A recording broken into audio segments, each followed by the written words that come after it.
A while ago, I watched The Substance. This movie is like body horror, drama, thriller, and it was pretty great. I thought I wouldn't be able to see it until it was out on streaming, but luckily, it made a little resurgence in the theaters around me. And I'm so glad I got to see it in the theaters with others. This was such a roller coaster. So I may have a different view on this movie. I got the general overall message of what the director was trying to say, but watching it for a second time, my feelings changed a little bit on the main characters, like how I felt about them or how I perceived them. So my take on this movie might be a little off, but that's okay. I overall really liked this movie. I enjoyed the concept, the acting was great all around, and it looked amazing. I loved the attention to detail. Honestly, after my first viewing, I wasn't sure how I felt about it. I had mixed feelings, but I knew I liked it. I think that I expected something else out of this movie, like I thought it was going to stay on the same page throughout, but I was very wrong. My initial feelings were it started off good, then went silly to full-blown absurdity. And at the time I was like, what the hell did I just watch? Let me try to go through the movie in my mind and break it down. I kept thinking about it and I knew I had to watch it again, which I did to really take in everything. I enjoyed it more upon a second watch. It's not the first time we've seen a movie about an aging actress or tackling beauty standards, but what I appreciate about this movie is that it went in a completely different direction. And there was like so much ASMR in this movie. The sound design was so good and so gross at the same time. One of the most memorable sounds in this movie for me was when Sue was birthed and you just hear the sloshing around of, I don't know, whatever it is she's made out of, like some soft gelatinous fluid sac surrounded by a meat suit. Like that's what I thought it sounded like. It was a bit comforting in a way. I don't know, maybe it was just me. And by the way, I will be going through some spoilers throughout this video, so if you haven't seen it and are interested, I'd suggest you go watch it and come back. Or if you just don't care and still choose to be here, great. Now this is the first movie I saw directed by Coralie Farge, or Farja. I remember seeing the poster for Revenge from 2017 on Shudder all the time, and seeing The Substance now got me interested in watching that movie too. She's definitely piqued my interest in her projects. So there could be a whole discussion regarding the process of all of this. So of course, we all know this kind of trauma to the body isn't survivable, but you got to just accept what you're witnessing. A small part of me wanted to know the process behind this though. Like, how was it discovered? How do the people just know what to do during the process? How would you know you need the spinal fluid and how to get it properly, etc.? Then upon watching it a second time, I do wonder how it all works financially as well. This group doesn't seem to receive payments, right? It's very selective. You don't want this information getting out to the general public. So what is their motivation? It was all very convenient, but for me, it didn't take away from the story. If anything, it added to the fantasy of it all. Like the weirdness of this world was just what it was. Now don't get me wrong, I kind of liked her apartment, but it was so impractical to me at the same time. It had an awful layout. The bathroom just happened to have this giant open space available.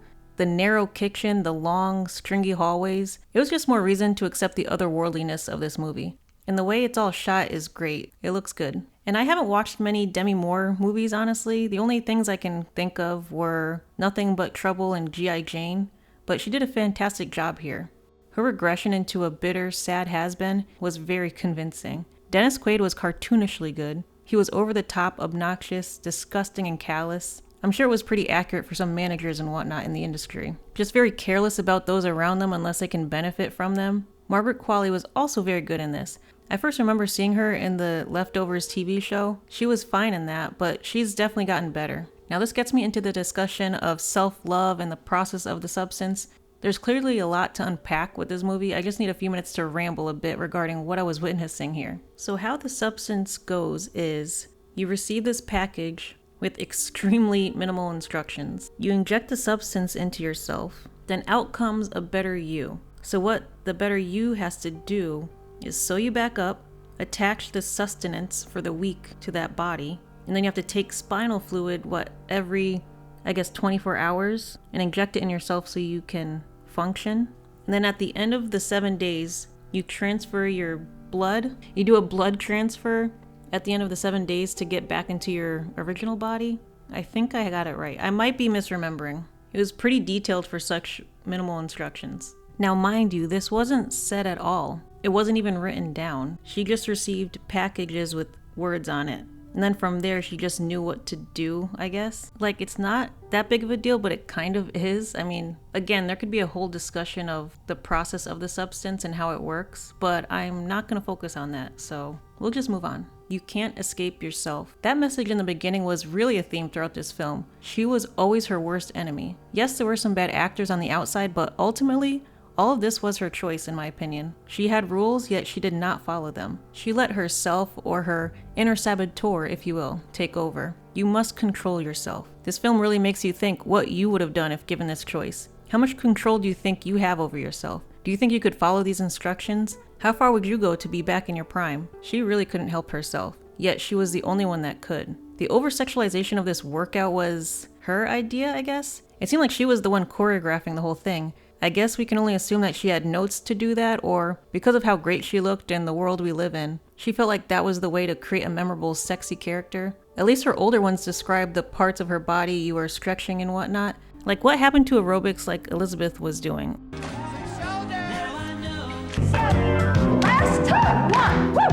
Come on, last set! It's easy to get into these harsh, hateful thoughts of yourself. It's a constant battle of how you think others perceive you and how you feel you look, good or bad. This concept is very relatable to everyone, whether they admit it or not. Self-image is a very powerful thing. And the ironic thing about it is no matter what, your true self, your original body, is the one that suffers. You are still suffering and isolated. You are the one going through the pain. Elizabeth refuses to try and live her life as herself. She gives up on herself in that way. She doesn't want to go out, she doesn't want to interact with anyone as her true self, and although they are one, Sue seems to have a bit of disgust with Elizabeth. Her hatred for her is a hatred of herself. It begins to get easy to separate them despite the fact that they are one. Imagine the identity crisis Sue and Elizabeth are going through. She starts separating herself with Sue, and I as an audience member also started to separate the two. In the back of my mind, I knew it was Elizabeth, yet it was hard for me to not feel some sort of annoyance. But I don't know if it was Sue I was annoyed with, or Elizabeth, honestly. Elizabeth allowed this, yet Sue was the one doing it. But they are one, and this was never going to end well. The resentment and jealousy starts to take over. Did it start when she stole her time? When she saw herself, Sue, on TV? I think it really hit home for her. Her own actions were hurting her, but she couldn't see that. She couldn't face her self-hatred. This experience allowed her to project her insecurities onto this other person. She couldn't even bear being herself for a week. Was this a hatred she always had within herself, or was it developed due to her circumstances? I mean, she seemed fine in the beginning until her forced retirement. Was there a better way to handle this situation? Dennis Quaid, her obsessive nature, her questioning her self-worth, began with this forced retirement and her, of course, overhearing what Dennis Quaid was saying about her. It is reality and it is inevitable that she is getting older. But I kept wondering to myself, if Dennis Quaid's character wasn't so crass, so fake, would she have gone down this path? Not that there has to be blame here for anyone, but at the end of the day, she sabotages her own life. How much is self-responsibility going to be discussed? As she tries to move on and feel normal, she allows her insecurities to win. There is someone, and there are people out there that accept her, but if she cannot accept herself, she can't move forward. And this remains evident when she tried to go on a date with that guy from school. Just seeing glimpses of Sue, she questions her worth, her looks, when she doesn't even have to. This is her own doing. So the self-sabotage really starts to get out of hand, and Sue takes advantage of her position. And Elizabeth starts to, well, transform. It's not looking good, but she is doing this all to herself. If they are one, why doesn't she remember when she is Sue? That I can't really wrap my head around. That's you, Elizabeth. You're doing this to yourself. Now this is where the shit is going to get crazy, like comical crazy. People in my theater were laughing. When Elizabeth Sparkle emerges from, I can only guess, like a month or so of self-abuse and literal draining of her life force. Again, I have questions about how Sue got sustenance for the body weekly, but whatever. Elizabeth comes out as...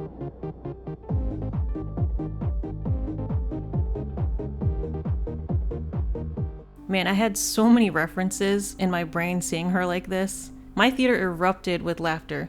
She gets to see what she became. She abused herself for far too long. Now, did she deserve this? She was a victim of herself. Those around her never cared about her. They only used her for what they could get out of her.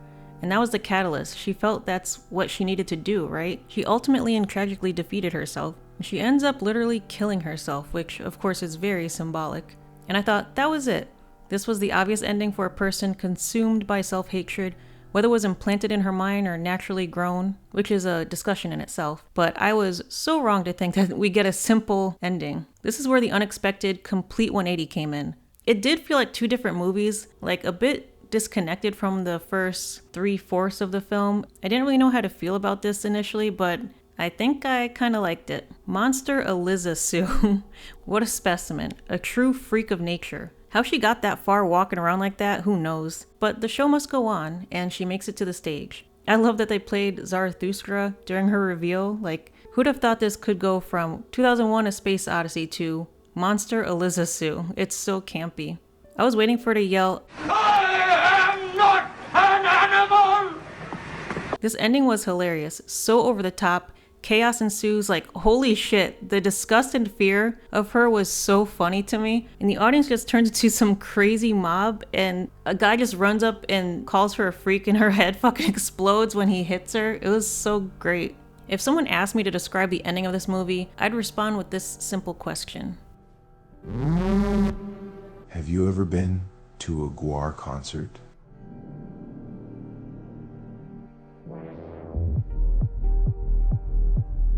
This was literally that. So at the end of all this, I can only think of self-acceptance. Elizabeth was a fine woman. She allowed outside and inner thoughts to mold how she viewed herself. And upon trying to improve and be happy on a superficial level, she destroyed herself in every way possible. The only thing she could have done was what happened. She turned into a monster. And it was the only time she accepted herself for who and what she was. She had to deal with the consequences of her actions and hope that those around her accepted her as well. It was the only time when she went out in public as her true self. She had to face what she's done. The ending was pretty sad and a bit nihilistic even. I don't know if I felt bad for her or not, honestly. I was left a bit confused about how to feel about her character and her journey. I don't know if it's because it started off pretty serious and ended so silly, or my expectations were different. I'm not sure. I was entertained. It definitely had something to say. I probably thought it would be more dramatic, but it wasn't. Not saying that's a bad thing. I just wasn't expecting such an explosive ending. Now, I don't want to pretend that I've fully analyzed this movie several times over and have come up with some amazing analysis of what it all means. I just really felt like I got more out of it on a second watch. It definitely has some rewatchability to it. I'm glad it exists. I'm glad it's different and a unique take on the subject of aging, the entertainment industry, and all that it can do to a person. How far someone will go for acceptance and beauty. We already see the consequences of that with stars today, just looking completely awful and weird. It's gross. They look ghoulish, let's be honest. Is self-hatred manufactured by our environment? Accepting yourself is easier said than done, especially surrounded by this kind of industry and people. However, personal responsibility and self-control are also factors in my opinion. It is your body after all. I'm sure there are many interpretations, and many of them more on point than mine. But having watched this movie twice now and thinking about it, this was how I felt about it in my interpretations. It's a good one for sure, but not for everyone though. I hope you enjoyed my review of The Substance. Thank you for sticking around. Like and follow me on these things if you want, and I'll see you for the next one.